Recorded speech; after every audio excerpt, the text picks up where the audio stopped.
Good morning, long time no speak. It's the 26th of June and I thought I'd give you a nice update on the food forest.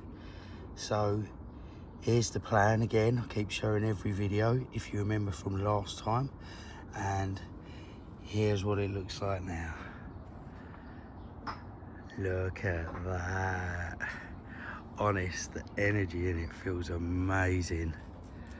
I'm so chuffed, words can't even describe it. I mean, as you can see by the plan, everything seems to be working so far. Plants in the right position, etc. The Jerusalem artichokes that are showing on the plan all along there, I knew they were going to get this big because, I mean, if you look at the plan, I actually done these sizes, so 1.5 meters high by a meter. They love full sun. They will survive in part shade as well. So, and where this is the compass showing the layout of the sun, so it's south facing. So, and I know from gardening here for years that the sun comes up there and goes all the way over there. So I decided to put the Jerusalem artichokes, for example, out the way there so that they don't shade out any of the other plants I'm putting in. But yeah, hey, let's give you a quick little tour. So these beds that were already in, I was leaving to go wild. I can't remember. All I planted in here over winter was a little josterberry bush, and unfortunately that is getting a bit shaded out from all of the annuals that have popped up around it. But yeah, that's in there. The loganberry bush was already here, and I've had a bumper crop of loganberries. These ones I'm leaving for the birds. I've been harvesting the loganberries as I go and keeping them in the freezer. I'm going to make a lovely jam out of them or something.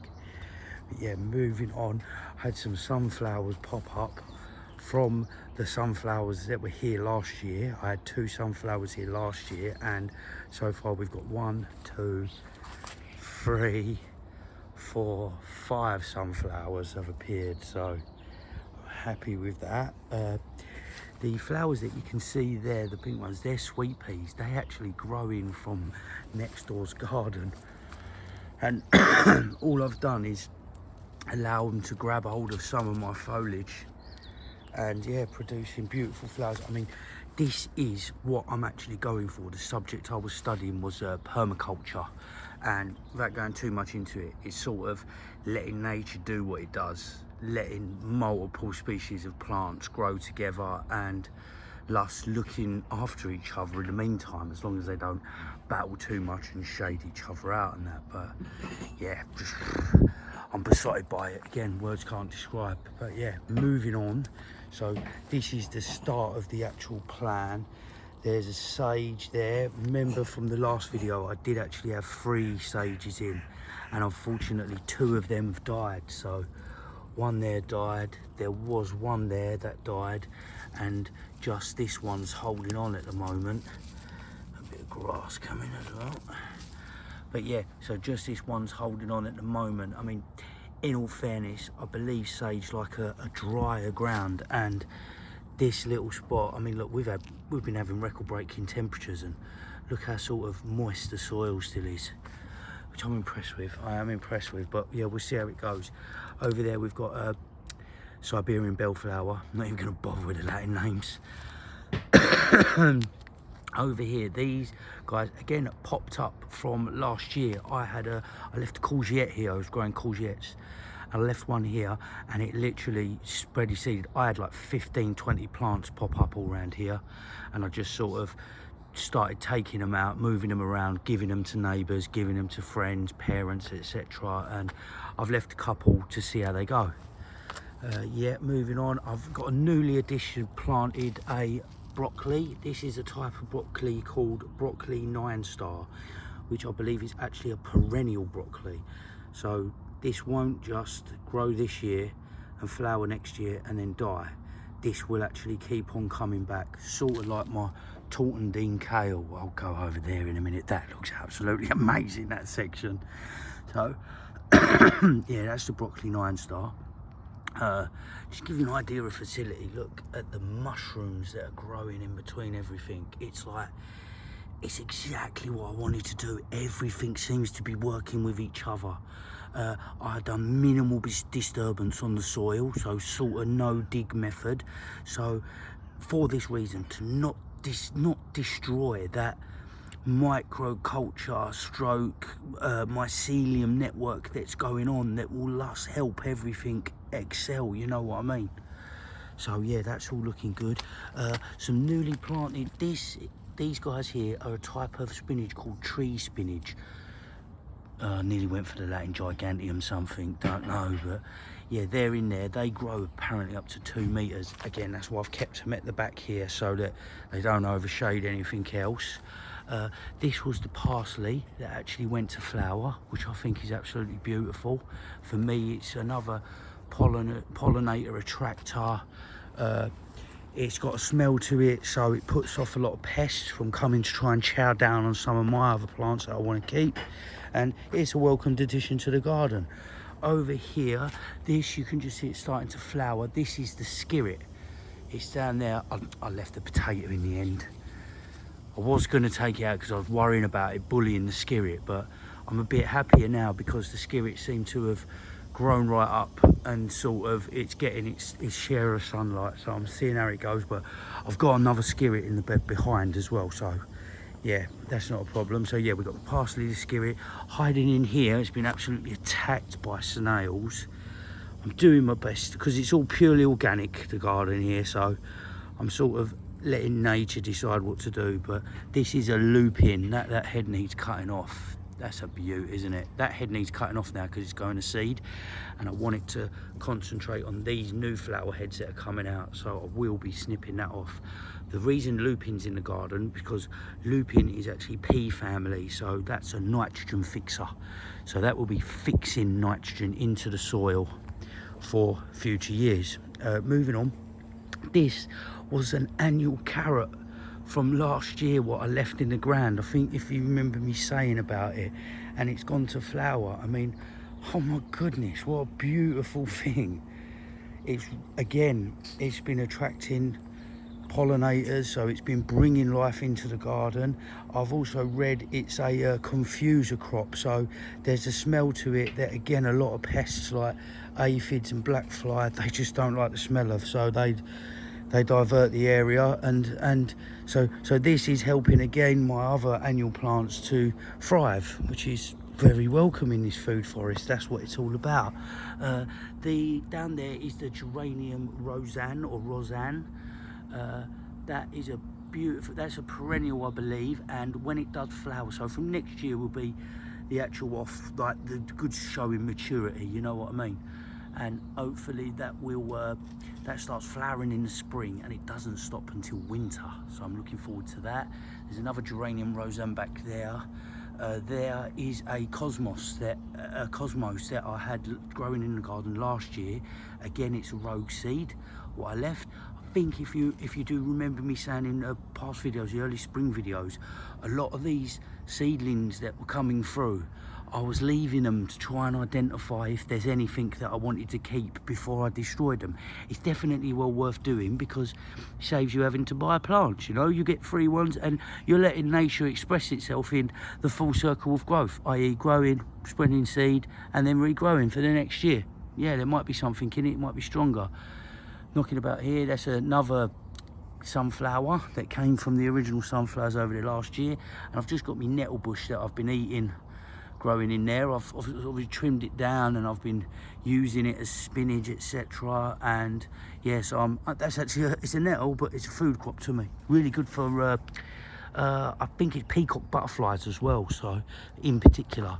Moving on, not much that I've planted except the violet right at the back there. That's finished flowering late spring, and hopefully that's maturing and not getting shaded out by all these annual weeds. In here, I think, I'm not 100%, but I think these are teasels that I put some seeds from where I volunteer at East Brookend Country Park. I brought some seeds home and I sort of spread them in the garden, so I'm hoping they're teasels. I think they're a biennial, so they'll grow this year and flower next year. Yeah, moving on, this is the aster. Not actually gone into flower yet, but looking really good, really mature. really strong. This is the original marshmallow variety. Yeah, it's a key part of my food forest because I'm interested in the leaves. Feel absolutely amazing. They're like silk to touch and the form. And I'm looking to sort of making the original syrup that was used for marshmallow to make sweets and stuff like that, just to see how it see how it goes, so to speak. Over here, dwarf fruit tree, apple, and yeah, that's about it for this bed. But yeah, I'm really proud of it, I must say. Of course, the hazelnut. The hazelnut I knew was going to take up this coverage and provide this amount of shade, so it was sort of incorporated into the garden, and these plants seem thriving, so it hasn't totally shaded anything out, which I'm happy with. I did coppice this tree 2 years ago now, so this is actually early growth, so it's not producing flowers. There was one branch that was left because it was only thin, and I think it actually flowered. Yes, it did. And look, if you look there, there's some hazelnuts coming. Yeah, hopefully Mr. Squirrel doesn't notice them, because he actually devours the hazelnuts from that tree. But yeah, so hopefully next year this one will start to produce the newer growth will start to produce hazelnuts, so I'm really looking forward to that as well. Moving on, this is wildlife bird corner. I've been laying off with the bird seed because it was the RSPB's advice this year regarding finches, mainly looking out. There's a disease going around called, excuse my pronunciation, trichomoniasis or something like that. So I've been laying off with the food now that we're in the summer months to enable the birdies to actually forage for themselves. While I'm here, update on the blue tit nest. It was a big success. They fledged around May, and they had about 6 chicks, I counted. They're still actually knocking around with their parents in the garden. If I do hear them, I'll try and point the camera towards them. But yeah, I feel like a really proud father, like I've helped out there. Moving on in the wildlife corner, we've got the hedgehog den and George, the cat, sitting in the hedgehog den, on the hedgehog den. In here is a plant I planted that's on my plan. This is called creeping comfrey. Now, creeping comfrey is a nutrient accumulator, something like that. So I can just, in the future, I can just pick these leaves, chop, and either just drop them and they will fertilize the ground, or I can use them to make a lovely tea that I can then use as a liquid plant feed in the future. So looking forward to that. This was an onion that I had planted over there, and I wasn't happy with planting it right near my newly planted asparagus bulbs, so I took it out and put it in a pot. I'm hoping that it would flower, which it is. It's beautiful flowers, and it has got an onion smell to it. It's scent. I mean, it's not surprising, I know, but yeah, so hopefully this will go to flower and produce some seeds, and I'll use some of them for the allotment next year. They're called mammoth onions. Yeah, not much more to show here except the dead hedge that I put in a couple of years ago now. That's really mature, established, so to speak. I've just got honeysuckle that I gave to it a year or so ago. It's in a bit of combat, to tell you the truth, with the hops and stuff like that, but yeah, it's all good. It's all permaculture, that's what I want. In here are the hedging plants, so you've got a mix of dog roses, you've got hawthorns, you've got blackthorns, you've got a dogwood just over there, and they sort of go all the way up this perimeter, and even in between the hazelnut tree and that little fence bit there by the loganberry. So throughout the years that established a nice little hedge. Moving on to this side, this is a dwarf pear tree. Oh, look, a little infestation there. Oh, if someone can tell me what they are, that would be interesting.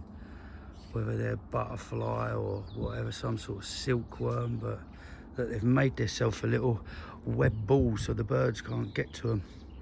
I mean, look, yeah, look, end of the day, I've created a little habitat for a potential moth or butterfly, so I can't really complain there. Haven't actually got any fruit on the pear this year where it's newly planted, so let's at least nurture some wildlife, eh? That's what it's all about. Yeah, so that's the pear. In here, these guys are my Welsh onions, so these are perennial type of onion. When I want to eat onion, I just cut at these leaves and use this as onion, cut and come again, so to speak. Over here is the dwarf, well, it's supposed to be dwarf plum tree. That looks really happy, I must say. Down, oh, you can see on the dwarf plum tree, it looks like we've had some sort of leaf cutter bee or something like that. There's these random circles being cut out of it, which is really interesting. I haven't caught the bee that's doing the deed at the minute, but look, that's what it's all about, helping nature and me at the same time. Moving on here, this is one of the plants I planted. It's supposed to be a weed suppressor, but obviously it's very new. I bought it in a 9cm pot. I bought 3 of them. It's called Ajuda reptans, or the Latin name, or bugleweed. And yeah, it seems to be happy. This one, it's gone into flower. This will eventually carpet out and sort of go where it wants, amongst all these grasses. So yeah, I've got a bugleweed there, a bugleweed there, and a bugleweed there, and in the middle of those I've got the alpine nut strawberries. They produce these mini little sweet hits of sugar for me. They were lovely, and it's actually in the process of chucking out loads of runners. Just here and here. Again, its purpose in the food forest is a weed suppressor, so eventually this will, hopefully in a couple of years, we'll look here with a camera and it'll be bugleweed all around there, and it'll be alpine strawberries all around there, mixing with the bugleweed, and just a carpet of goodness, you know what I mean? Here's another lupin, gone to flower. Again, its purpose in the food forest is a nitrogen fixer and a pollinator, really. So I want it to bring pollinators into the garden, and I want it to fix nitrogen into the soil for the future. So it seems to be doing its job at the minute. Back to these guys. These are the Jerusalem artichokes.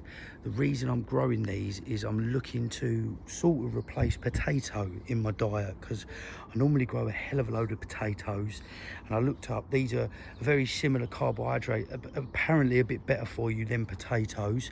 They're actually sunflower family, and they should start producing these beautiful little sunflowers. So I'm going to be leaving some of them, but some, I've got 10 bulbs in there, and they should be producing a lot of bulbs for me, and it's the bulbs that I'm going to harvest and eat, you see.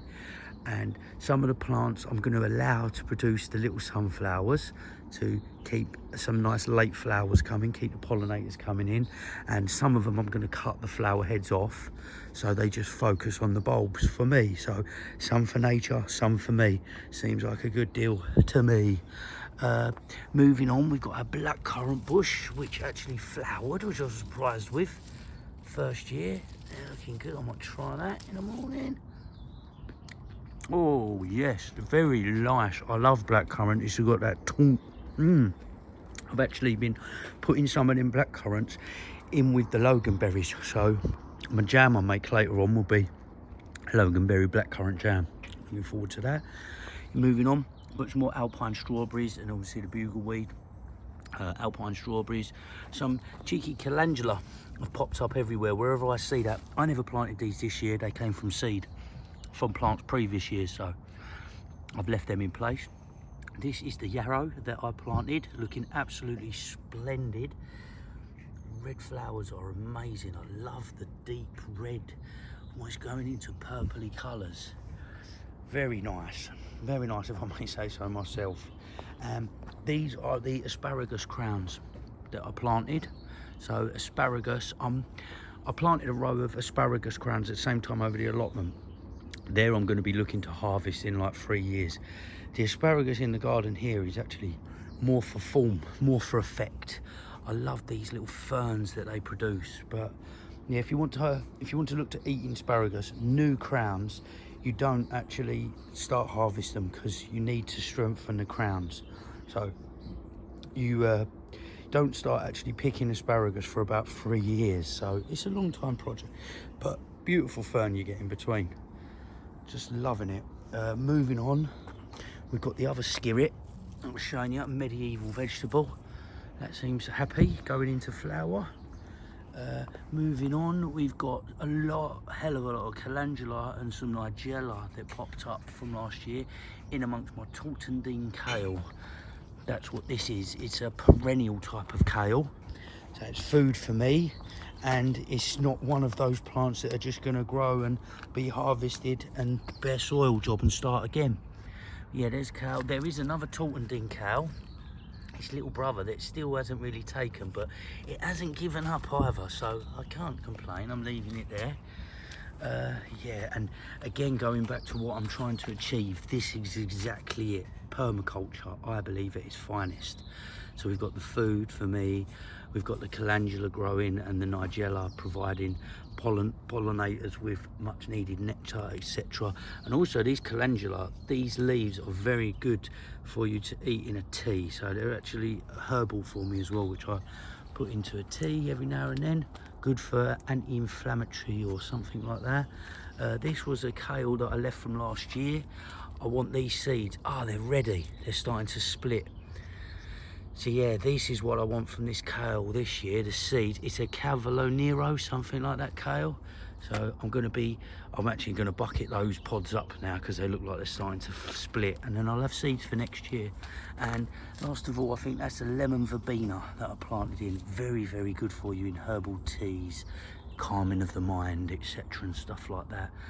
There's a sage that popped up from last year I never planted. And just quickly, last little bits in this bed. So we've got some anti-ruthenium snapdragons that popped up from plants I had previous years. I did have beans, as you can see, which I've left because I love this form. I love the, it's very natural to me and I like it, so I'm going to leave it. Got a little mix of nigella and dandelions. I've got a mini popcorn that I planted there, that's looking good.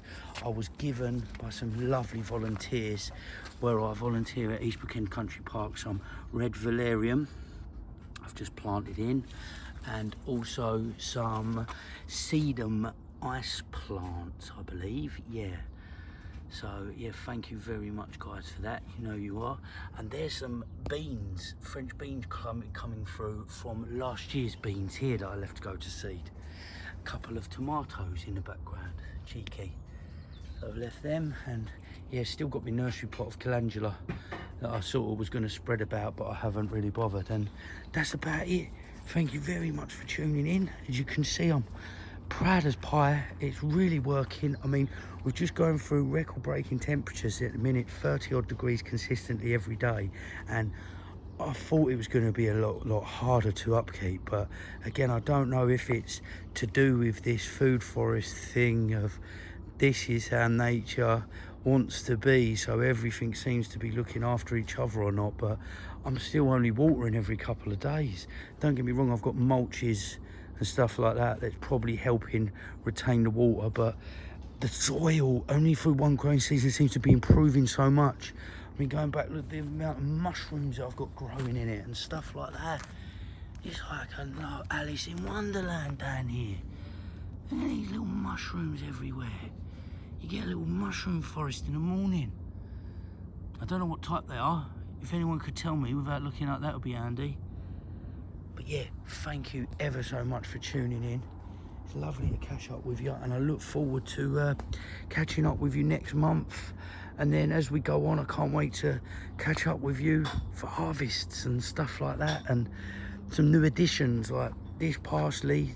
Once that's gone to flower and then flowers have died off and gone to seed, I'm going to be looking to plant something else there. And I mean, with pots, going back to ideas, I only had one dahlia come up in the end out of 3. I think it was the amount of rain. The bulbs seem to have rotted a bit, but the gladioli looks great as well. And yeah, thanks again for tuning in. I'm not going to ramble on all day. Hope you have a great day. Keep safe in the heat and enjoy it. And yeah, happy gardening to yourselves. If this inspires you to create your own food forest, you've absolutely made my year already. There you go. Be lucky, everyone. Over and out.